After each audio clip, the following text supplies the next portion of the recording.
पहाड़ों में लोग गर्मियों से राहत के लिए पहुंचते हैं, लेकिन अब पहाड़ भी तपने लगे हैं। हिमाचल प्रदेश के ऊना का तापमान सबसे अधिक 44.4 डिग्री सेल्सियस पहुंच चुका है। इसके साथ ही तापमान ने इस वर्ष कई रिकॉर्ड तोड़े हैं। शिमला में बीते 10 वर्षों में सबसे अधिक तापमान रिकॉर्ड किया गया है।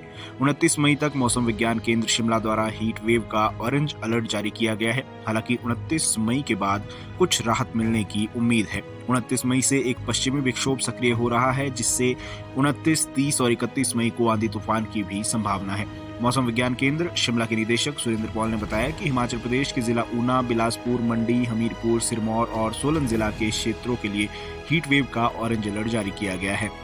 इन क्षेत्रों में हीट वेव और सीवियर हीट वेव की संभावना जताई गई है। 29 मई तक यहां हीट वेव का अलर्ट जारी किया गया है। हालांकि 29 मई के बाद राहत मिलने की संभावना है।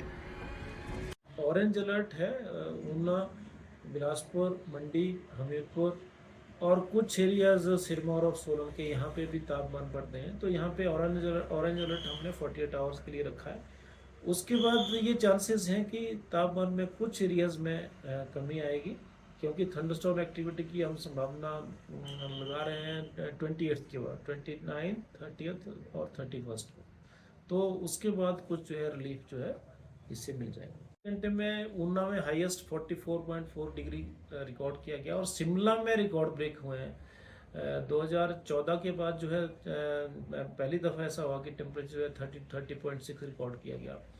और जो हाईएस्ट टेम्परेचर शिमला का रहा है और वो रहा है 27 मई 2010 को 32.4 डिग्री सेल्सियस।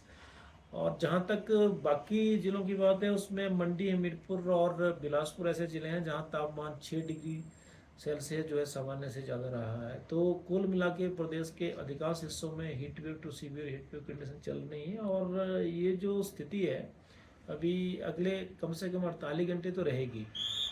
उसके बाद संभावना है, क्योंकि एक पश्चिम विक्षोभ अप्रोच कर रहा है, तो 29, 30 और 31 में तापमान में कुछ कमी आएगी। चांसेस ये हैं कि कुछ रिलीफ मिलेगा। जो ये चल रही है कंडीशन जो है हीट वेव और सीवियर हीट वेव्स, देखिए कम असर है, क्योंकि साइक्लोन वेस्ट बंगाल और बांग्लादेश के एरियाज में वहाँ पे ज़्यादा असर है और कोस्टल एरिया में ज़्यादा होता है। लेकिन ये ज़रूर है कि मॉइस्चर आप देख रहे होंगे आज भी थोड़ा ह्यूमिड लग रहा है यहाँ पे, तो उसका कुछ असर देखने को मिलेगा। और WD भी आ रहा है बीच में ना, पश्चिम विक्षोभ भी आएगा। और ये अगर साइक्लोन एक्टिविटी थोड़ा सा वेस्टवर्ड मूव करती है तो इन दोनों की वजह से भी कुछ चांसेस जो है थंडरस्टॉर्म के बने।